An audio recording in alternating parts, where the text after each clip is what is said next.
Hello children, welcome to Yamana's physics classes. Today we are here to discuss the topic 2.2 or electrostatic potential. Before entering to the topic electrostatic potential, we need to recap the few things what we have studied first year in the topic gravitation. There we came across a term known as gravitational potential and gravitational potential energy. So let me recap few things there. That will be helpful for us to learn electrostatic potential. Actually, electrostatic potential is just a line. This is the line and this is the corresponding equation. So this part of the figure or this part of the board, only this much part is what is known as electrostatic potential. But to learn that, I just write these two columns to recap the previous knowledge what we have. Okay? So let me start. First thing, suppose you have a ball with you. You have a ball with you. It is placed here at the ground. This is the ground. And at that point, UA represents the potential energy of the ball. Now you are picking or exerting some force and overcoming mg. You know the ball is well attracted to the center of the earth with mg force or weight or gravity, and you are doing some amount of force or you are putting some amount of force on this ball and raising through a certain height h and keeping it at the point B. And that potential energy at the point B is represented as UB. And the work you have done to lift this through a height h is nothing but force into displacement, that is mgh, all of you know. So a body which is kept at particular position has an energy mgh, where h is the height from the ground. You know that water stored in a tank can be released and turn the turbine. So that is the potential or the capability of the stored water. So potential energy is a term which is referred to as stored, inbuilt or stored energy of something. How it is getting stored? It is lifted through a particular height by somebody else. That is why it has that potential. So here this particular ball at the point B has an energy mgh which is stored in due to the position or the configuration. Clear? And that can be defined as work done in lifting an object from A to B. Work done in taking it from A to B is equal to potential energy at B minus potential energy at A. That means mgh minus 0. So this is nothing but mgh minus 0, which you write it as mgh.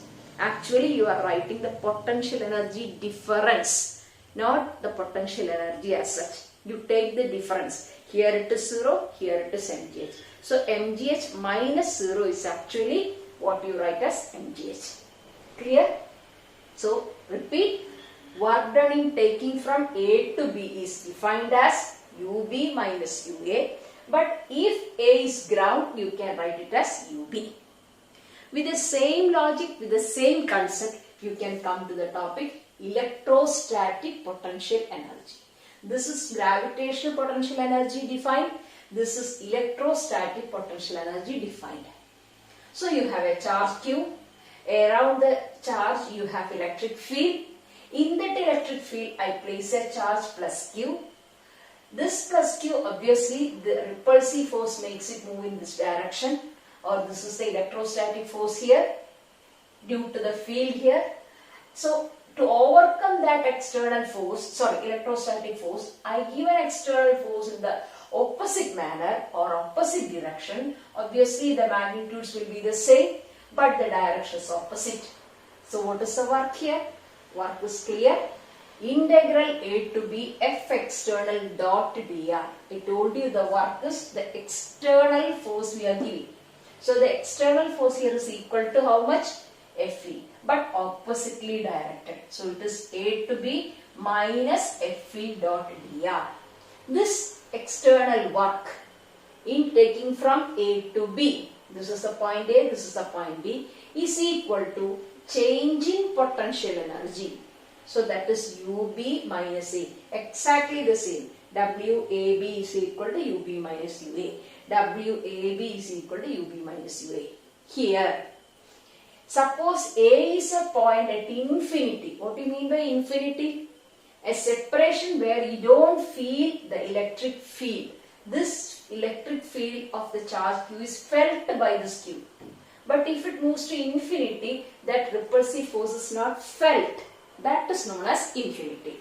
So UA is equal to 0. Obviously, W infinity to B. If you are taking it from infinity to B, it will be UB. If this is clear, this part is absolutely clear. Now define. What is definition? Work done by an external force. Underline the word external force. In bringing a unit positive charge from infinity to a point is equal to electrostatic potential at that point. Same thing. So you have a charge, you have something at A, suppose it is a charge, another point B, you have to take it from A to B. That work is WAB. And WAB by Q, this ratio, you know WAB is equal to UB minus UA, you know. That UB minus UA divided by Q is known as VB minus VA. But what's the condition? Two conditions are there. Two conditions are there. What are the conditions? Q should be 1 and VA should be infinity, or A should be infinity such that VA is equal to 0. So you can define potential looking here. Need not look at there.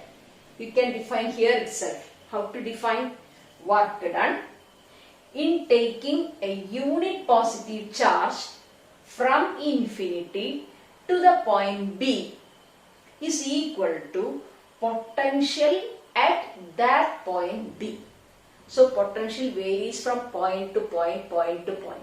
So what's the potential at B? Taking a unit positive charge from infinity and placing at B by the external force. Clear? Now, why comes the magenta lines? This shows this potential is 100% path independent.